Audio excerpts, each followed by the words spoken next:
Hello and welcome to this special edition of Ensigns to the Nations. This is where we get together and we study as a family the Come Follow Me lesson each week. This week we'll be looking at the book of Numbers from the Old Testament, and we'll be looking at it from three different perspectives as we do in each episode: see, study, and shine. We see the lesson material in a very new and creative way. We study the doctrine, learn new things about it, and we shine. We find out how to make it shine in our lives. So the book of Numbers, this is a book that doesn't typically get a whole lot of love. And I think part of it is the title. Numbers just sounds very boring and very heavy. One thing that you might not know is the Hebrew title is actually Bimidbar, which translates to in the wilderness. And I think that title is a little bit more interesting. But to help you see it differently, I want you to learn a little bit about how my family goes on family trips. Whenever we stop at a rest area or a gas station and we pile all back in the car, we number off. Kurt says 1, I say 2, the kids are 3, 4, 5, 6, 7, until we get to 8. And then we know everybody is accounted for. This isn't about the math. It's not about the numbers or control. It's really just making sure that each individual is accounted for. They're each valued, and that way we know that they're all there. Jesus teaches this concept in the book of Matthew, chapter 10. It says, "Are not 2 sparrows sold for a farthing? And one of them shall not fall on the ground without your Father. But the very hairs of your head are all numbered. Fear ye not, therefore. Ye are of more value than many sparrows." What a message, really. God knows when a sparrow falls. He knows the number of hairs on your head. Nothing is overlooked. Small lives matter. Quiet lives matter. Those lives in the wilderness mattered, and your life matters too. With God, no one is forgotten. Everybody is counted. So hopefully you see the book of Numbers in a different way now. And for the study and shine components, we are going to switch over to Kurt and his brothers at the Fresno California Temple. Welcome to this edition of Ensigns to the Nations. As you can see, we are back at the Fresno California Temple, and this time we have all 6 Ensign boys. Hi! We're here at the Fresno Temple. We're just having some fun as sons of Gaylord and Laverne Ensign. This temple was important to them all their lives, and especially at the end. And it was important to my dad being a member of the temple presidency up until he passed away.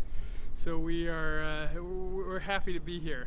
Today we're going to walk around this temple, and we're going to talk about the walk and the wandering that the Israelites did, and how we can not wander in our lives. So let's get busy.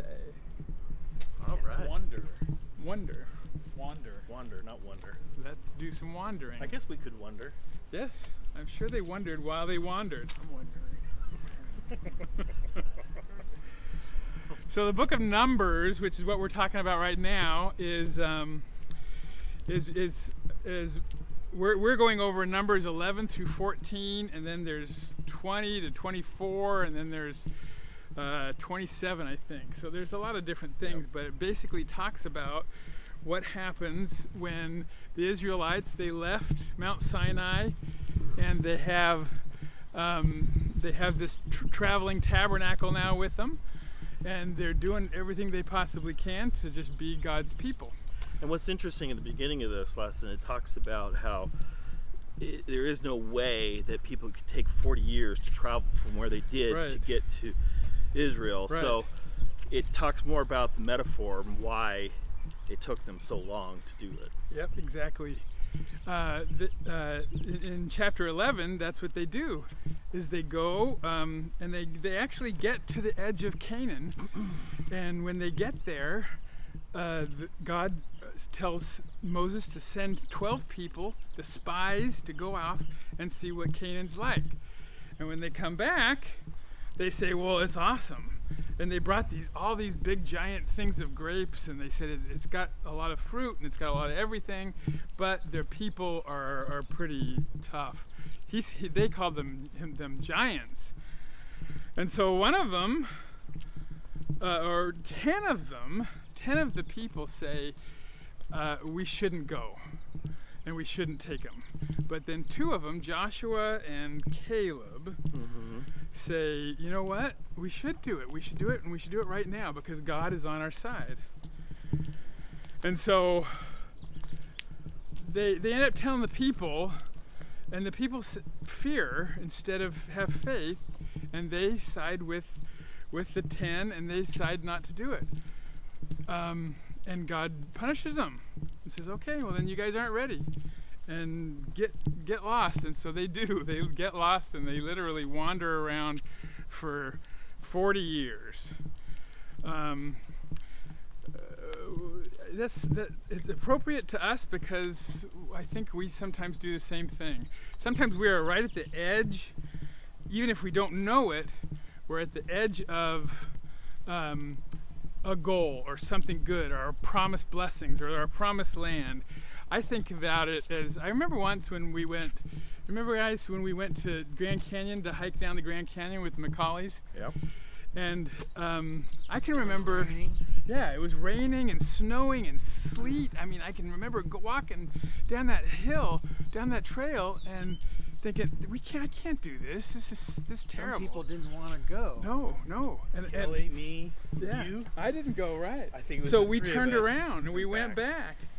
And apparently it was just not much farther. If we would have kept going, then we would have gotten to our promised land, or our promised blessings of being able to see the beauty of that whole thing. So, sometimes we do that in life. We don't go far enough. We don't have enough faith that everything's going to work out okay. And one of the questions they talk about is, why do you think they wanted to return back to Egypt? Because at one point they wanted to return back to Egypt. Yeah. And what was in Egypt? Slavery. It was the worst. It was the worst. They hated it there. But they literally wanted to turn back to Egypt. Yeah, the dumbest things that ever. Because, well, when you look at it, it's because they're weak and they're afraid, and they think we can't do this. They're fearing more than they're having faith. Exactly. Again, even though they've seen tons and tons of miracles, and they know God is on their side, time after time after time, but yet they still have that hard time. There's a bunch of little stories in all this where they're learning about how to maybe be better followers and less wanderers. One of them is Moses, because even he had a problem. They were complaining about not having enough water, and so he says, well, he asked the Lord says, just go over to this rock and talk to it. Now, of course, he's done this before. He's gotten water out of rocks, and so he thinks, well, I know the Lord told me to talk to it, but I'm going to hit it with my staff because that's what I did last time. And so he does, and there is some water that comes out, but the Lord punishes him for not doing it his way. When we don't have humility, we want to do things our way. Yes, and they describe it as meekness. Yes, right. Yeah. And so he gets in trouble. In fact, the Lord tells him, you know what? You're not ever even going to see the promised land, because you really should have done exactly what I say. There's a couple other stories that are kind of fun. They get to a spot, and the king of Moab sends out this prophet, Balaam, B-A-L-A-M, and he's supposed to go out and curse the Israelites, and he ends up blessing the Israelites because God tells him to, and he knows, and he says God is not a liar, and so I have to do what he says. But before he gets to that point, he has to see things that he's not seeing. And does anybody know that story? This is the story about the donkey who talks to him. Oh. So if you ever heard, something about a talking donkey in the Bible, this is it. Because he's going along on his donkey, and the donkey sees an angel in front of him who's telling them to stop. And to stop means stop. You're not going to go curse the Israelites. You're going to stick with us. And so, but Balaam doesn't see the angel, but the donkey does. And the donkey turns to him and talks to him and tells him, there's an angel right there, you got to stop. And he does end up stopping and seeing that, and then that's when he kind of changes so that he's doing the right things. Instead of cursing, he blesses, and he knows that God's purposes aren't going to be thwarted. They're not going to change just because of the power that a king of Moab might have. So, he did end up, though, sadly though, he did end up actually betraying Israel in the end because of the pressure from the king of Moab, yeah. Which is sad. Like, he started out so well, and then he ends up betraying. So to me, it's like you have to ponder on how you can remain faithful with the Lord. Yeah. You know, even through all the trials and tribulations and pressures from the world and others. So. Right.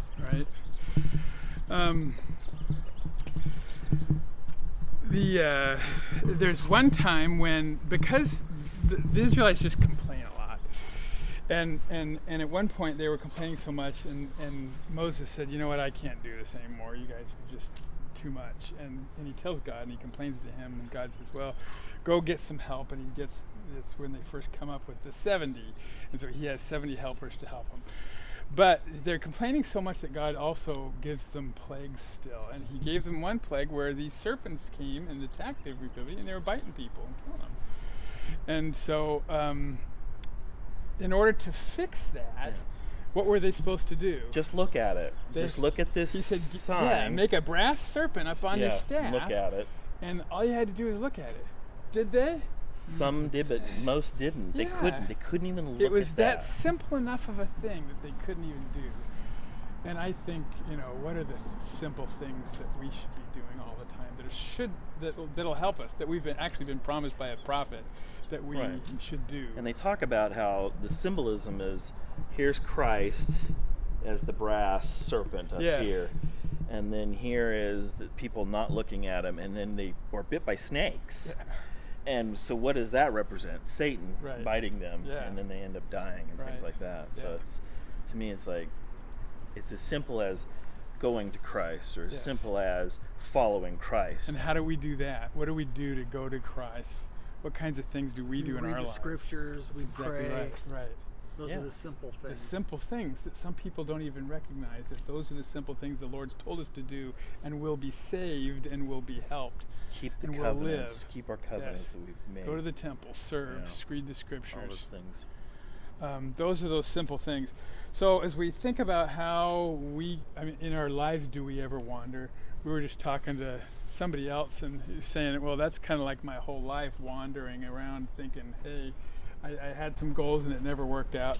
I do it all the time. I have goals to try to lose a certain amount of weight by a certain amount of time, and I probably even get right up to the edge of this might be close to right where I need to keep going, and I turn around and I get scared and I go back and I screw up and I eat a bunch of food. So we do it in all aspects of our lives. But you have to have discipline. You have to have discipline. And discipline for things that are, more physical and worldly is the same thing as faith for things that are spiritual. We have to have faith and discipline in order to really have, to get God's blessings.